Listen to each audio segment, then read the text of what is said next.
Everyone, welcome back to my channel. So guys, कैसे हैं आप सब? आई होप आप सभी अच्छे होंगे। जैसा कि आप सभी जानते हैं, डीएलएड की फर्स्ट सेमेस्टर की रेगुलर क्लासेस चैनल पर चल रही है। अगर आप सभी ने वॉच आउट नहीं किए तो जल्दी से जाकर कीजिए, क्योंकि क्लासेस अगर निकल जाती है तो फिर आप लोग को लेट हो जाता है। नोट्स भी प्रॉपर आप सभी को बनाने हैं, प्रॉपर अपने नोट्स बनाते हुए चलिए। अभी फर्स्ट से फोर्थ सेमेस्टर तक मैं आपके साथ रहने वाली हूँ।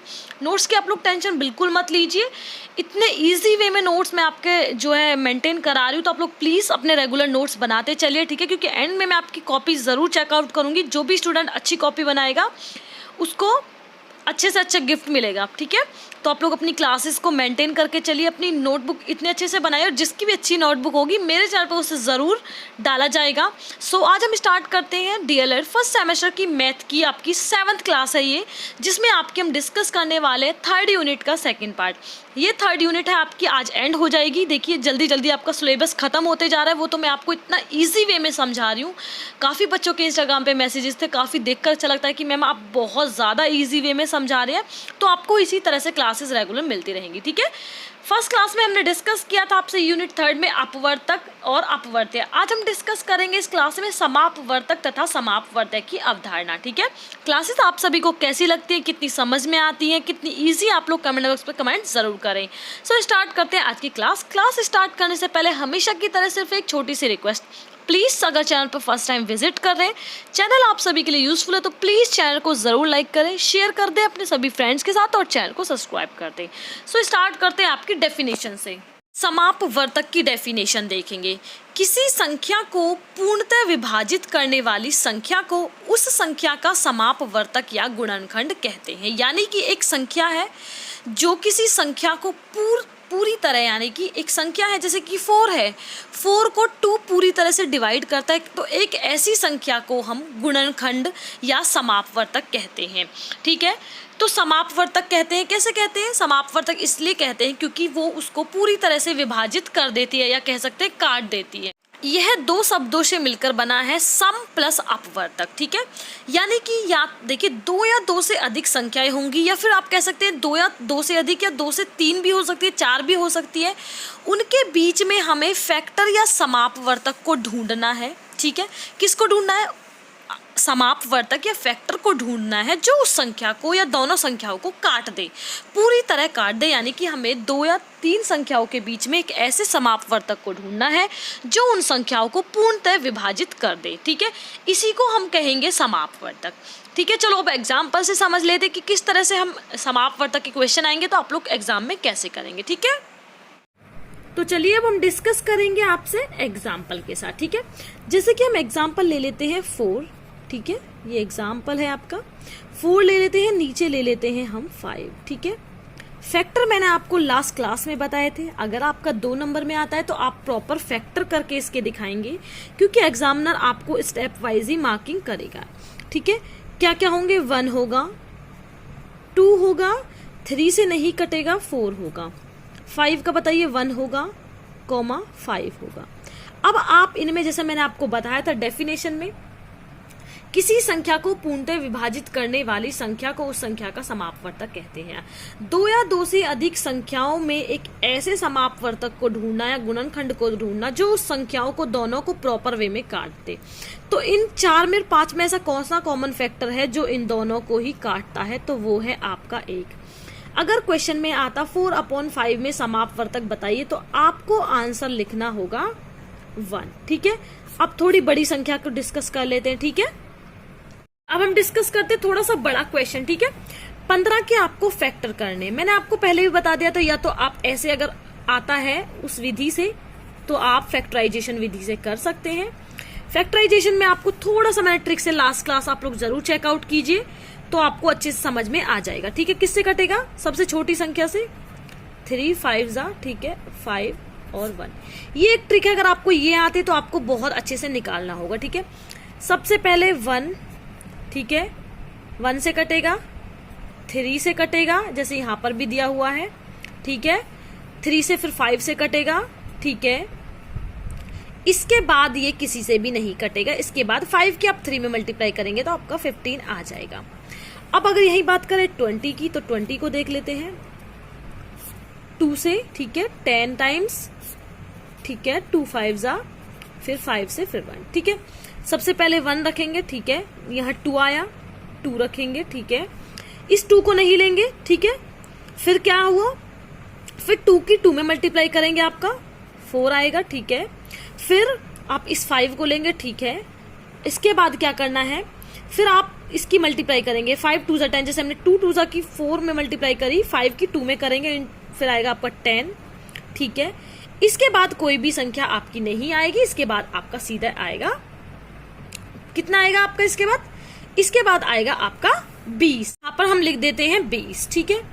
अब आप इनमें कॉमन ढूंढिए, क्या कॉमन है, क्या क्या कॉमन है, 1 कॉमन है, ठीक है, आपका 5 कॉमन है, ठीक है।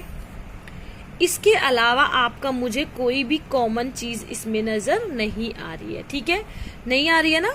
यहाँ पर 1 और 5, यानी कि 15 और 20 के ऐसे कॉमन फैक्टर जो आपके दोनों को काट देते हैं, जैसे कि देख लीजिए, आप लोग डिवाइड करके भी देख सकते हैं, 5 या 15, ठीक है, 5 चौक 20, लेकिन 3 से करके देखिए, 3 पंजे 15, लेकिन नीचे नहीं है, ठीक है।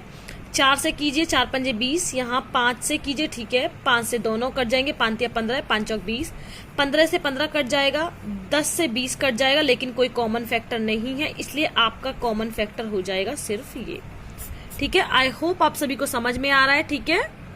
अब नेक्स्ट देखते हैं, थोड़ा सा अलग है ये, ठीक है। इसमें देखिए, फैक्टराइजेशन अगर आपको करना है तो मैंने आपसे बार बार बोला, आप लोग कीजिए, ठीक है। 1 से कटेगा, ठीक है, 2 से कटेगा, ठीक है, 3 से कटेगा बिल्कुल, 4 से कटेगा नहीं, 5 से कटेगा नहीं, फिर आएगा आपका 6, ठीक है। देन आता है आपका 9, 1 से कटेगा, ठीक है, 2 से नहीं कटेगा, ठीक है, 3 से कटेगा, ठीक है, 4 से नहीं कटेगा, 5 से नहीं कटेगा, 6 से नहीं कटेगा, 7 से नहीं कटेगा, 8 से नहीं कटेगा, 9 से। तो आपका आ गया 1 2 3 6 1 3 9। अब आप 6 और 9 के ऐसे समापवर्तक बताइए जो दोनों संख्याओं को काट देते हैं, 1 और आपका 3, ठीक है। तो आपका इसका आंसर हो जाएगा 3, 1 और 3। यहाँ तक आप सभी को अगर कोई भी इश्यू है किसी भी यूनिट में, किसी भी क्लास में, तो आप लोग कमेंट बॉक्स में कमेंट करके बता सकते हैं। सभी की इजी से इजी और बेसिक चीजें मैं समझाने की कोशिश कर रही हूँ, क्योंकि यही चीजें मुझे भी फेस करनी पड़ी थी। आई नो इंग्लिश मीडियम के स्टूडेंट्स को या जिनके इतनी भी हमें आदत नहीं होती, लेकिन मैं आपको बेसिक से चीजें समझा रही हूँ। बिल्कुल आप लोगों को अगर कुछ भी नहीं आ रहा है ना, तो आप लोग बहुत ज्यादा अच्छे से समझ जाएंगे।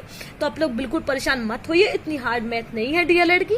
बस क्लासेस को रेगुलर लेते रहिए और ट्राई करते रहिए, खुद क्वेश्चन करिए। अगर कोई क्वेश्चन नहीं आता है तो आप लोग को मैंने बता दिया, टारगेट डीएलएड बीएड के नाम से मेरा अकाउंट है, उस पर मैसेज कर सकते हैं, आपका आंसर जरूर बताया जाएगा, ठीक है।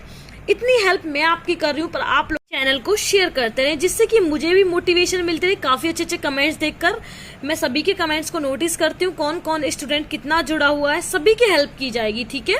चलिए डिस्कस करते हैं नेक्स्ट। चलिए अब डिस्कस करेंगे थोड़ा सा अलग टाइप का। अभी हम डिस्कस कर रहे थे आपसे 2, जिनमें 2 डिजिट्स थी, लेकिन यहाँ पर मैंने आपसे 3 संख्या वाले इस बार लिए हैं, ठीक है। 10, 12 और 15 का समापवर्तक क्या होगा, इस तरह से क्वेश्चन आते हैं। चलिए 10 में आते हैं। 10 आपका 1 से कट जाएगा, ठीक है, 2 से कटेगा, ठीक है, 3 से कटेगा, नहीं कटेगा, 4 से कटेगा, नहीं कटेगा, 5 से बिल्कुल, 6 से नहीं, 7 से नहीं, 8 से नहीं, तो मतलब आपका 10, ठीक है। फैक्टराइजेशन विधि भी बताइए, आप लोग उससे भी कर सकते हैं।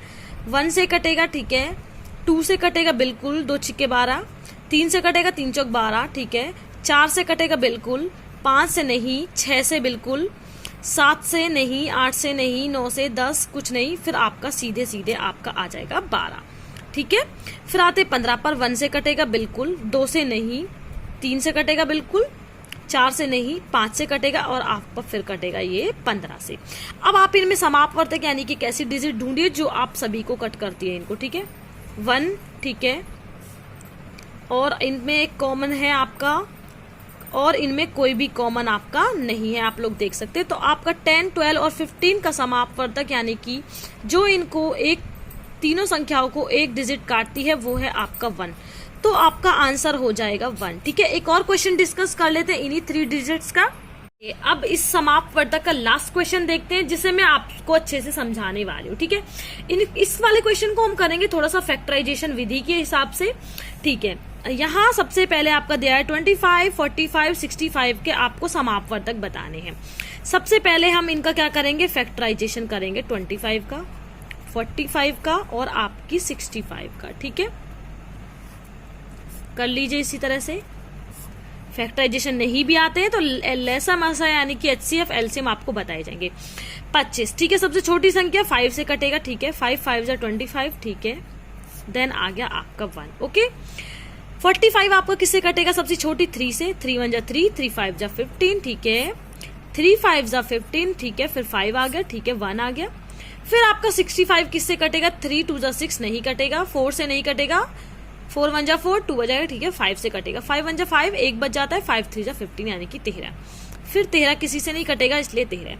अब यहाँ पर आपको करना क्या है, यहाँ पर आप सबसे पहले 25 लिख लेंगे। ठीक है, 45 लिख लेंगे। ठीक है, और 65 लिख लेंगे। ठीक है, अब चलिए यहाँ पर करना क्या है, सबसे पहले हम इनमें लिख लेंगे एक एक कॉमन, एक एक सबसे कटेगा। 5, ठीक है, 5 से कटेगा। ठीक है, 5 की 5 में मल्टीप्लाई करेंगे तो आपका कितना आएगा, 25। ठीक है, इन दोनों की मल्टीप्लाई करते हैं। 45 पे आते हैं 3। ठीक है, 5। ठीक है, 3 की 3 में मल्टीप्लाई करेंगे। ठीक है, 9। 3 की 5 में मल्टीप्लाई करेंगे 15। ठीक है, देन लास्ट आपका 45। अब 65 5 से कटेगा। ठीक है, 13 से कटेगा। ठीक है, एंड देन 13 की 5 में मल्टीप्लाई करेंगे यानी कि खुद 65। अब इनमें आपको कॉमन ढूंढ लेना है। ठीक है, कॉमन ढूंढिए, इनमें क्या है कॉमन, 1 कॉमन है। ठीक है, देन आपका कॉमन है आपका 5, यानी कि आपके 25, 45 और 65 के समापवर्तक है 1 और 5। ठीक है, सो यहाँ समापवर्तक जो टॉपिक था वो एंड होता है। नेक्स्ट हम डिस्कस करते हैं। ठीक है, अब हम डिस्कस करेंगे समापवर्तक के बाद समापअर्त्य। ठीक है, इसको भी हम अगर संधि विच्छेद करेंगे तो समापवर्तक की तरह इसका होगा सम प्लस अपवर्त्य, यानी कि इसे इंग्लिश में हम बोलते हैं कॉमन मल्टीपल। ठीक है, डेफिनेशन की अगर बात करो, ऐसी संख्या जो 2 या 2 से अधिक संख्याओं में कॉमन हो। ठीक है, समापवर्तक में भी यही था, लेकिन करने का एक तरीका अलग होता है। ठीक है, यानी कि ऐसी संख्या जो आपकी 2 या 2 से अधिक संख्याओं में कॉमन हो, क्या हो, कॉमन हो, दोनों को बराबर काट दे, कंप्लीट विभाजित कर दे, उसको हम बोलते हैं समापवर्त्य। बस करने का देखिए, इसको देखते हैं। 4 को क्या होगा, 4 का आपको टेबल पढ़ना है। 4 एकम 4। ठीक है, 4 दूनी 8, 4 तिया 12, 4 चौक 16, 4 पंजे 20, 4 छिंग 24। ठीक है, यहाँ छोड़ दीजिए आप लोग। 5 एकम 5, 5 दूनी 10, 5 तिया 15, 5 चौक 20, 5 पूरे 25 और 5 छंग 30। अब आप इनमें मुझे एक ऐसा कॉमन नंबर बताइए जो दोनों को डिवाइड कर दे, या ये दोनों उसको डिवाइड कर दें। ठीक है, क्या है देख लीजिए आप, यहाँ पर सिर्फ एक ही कॉमन नंबर है, वो है आपका 20।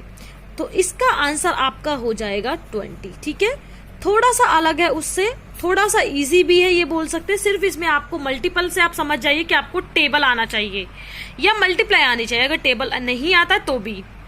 चलिए नेक्स्ट क्वेश्चन डिस्कस करते हैं। नेक्स्ट क्वेश्चन थोड़ा सा हार्ड ले लेते हैं, ये आपको फर्स्ट एग्जाम्पल था। सेकंड देख लेते हैं हम, इसमें आप देख लीजिए, इसमें 15 कर लेते हैं हम, एक आपका कर लेते हैं 20। ठीक है, थोड़ा सा ब्लर हो रहा है वीडियो, अगर आपको कोई भी इश्यू तो आप लोग कमेंट बॉक्स में भी कमेंट करके दिखा सकते हैं। ठीक है, 15 एकम 15, 15 दूनी 30, 15 ती 45। ठीक है, 15 चौका 60, 15 5 75, 15 छिक्के 90। ठीक है, 20 का 20 दूनी 40। ठीक है, 20 तिया 60, 20 चौक 80, 100 और आपका 120। इसमें आप मुझे अब कॉमन बताइए, आपका इसमें समापवर्त्य क्या होगा, समापवर्त्य। तो इसमें एक तो आपका 60 है। ठीक है, और आपको कोई नजर आ रहा है तो आप मुझे बता सकते हैं, इनमें और भी कोई नहीं है। यहाँ आपका आंसर हो जाएगा 60। 15 और 20 का समापवर्त्य आपका 60 हो जाएगा। ठीक है, एक और क्वेश्चन देख लेते हैं। 12 और 14 का समापवर्त्य बताइए। ठीक है, देखिए क्या होगा ये देखते हैं। 12 का आपको टेबल पढ़ना है। ठीक है, 12 एकम 12, 12 दूनी 24। ठीक है, 12 तिया 36, 12 चौक 48, 12 पंजे 60, 12 छिंग 72। ठीक है, 12 सत्ते 84, 12 अठे 96, यानी कि आपका 96। थोड़ा सा ब्लर हो रहा है वीडियो, शायद पता नहीं क्या इश्यू हो रहा है कैमरा में, आज मुझे भी नहीं मालूम।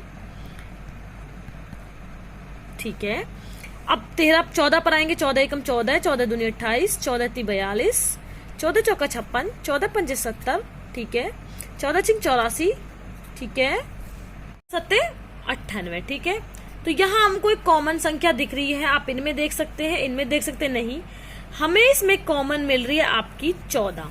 ठीक है, अगर आपको फिर भी अगर आप बाई चांस गलती से लिख भी देते तो आप 12 से 84 को डिवाइड करके देखेंगे। ठीक है, देख लीजिए कितना बार आया, 1 2 12 सत्ते, यानी कि 7 से देख लीजिए, 7 दूनी 14 का 4, हंसी लगा 7 एकम 7 और 1 8, पूरा पूरा डिवाइड हो रहा है। ठीक है, और अब 14 को देख लेते हैं। 84 से 1 2 3 4 5 6। ठीक है, 6 चौक 24 का 4, 2 6 एकम 6 और 2 8। ठीक है, पूरा पूरा डिवाइड हो रहा है, यानी कि 12 व 14 का समापवर्तक, 14 का समापवर्तक है आपका 84। तो यहाँ आज आपकी क्लास एंड होती है। आप सभी को क्लासेस कैसी लग रही है, कितनी समझ में आ रही है, प्लीज कमेंट बॉक्स में कमेंट करके जरूर बताएं। आई होप आप सभी के लिए क्लासेस काफी यूजफुल हो रही है। इसी तरह से सारे क्लासेस को कंप्लीट कराती हुई चली जाऊंगी। मैथ ऑलमोस्ट आप यही समझ लीजिए कि आपकी आधी हो ही चुकी है। So guys, thank you for watching and always connected with my channel.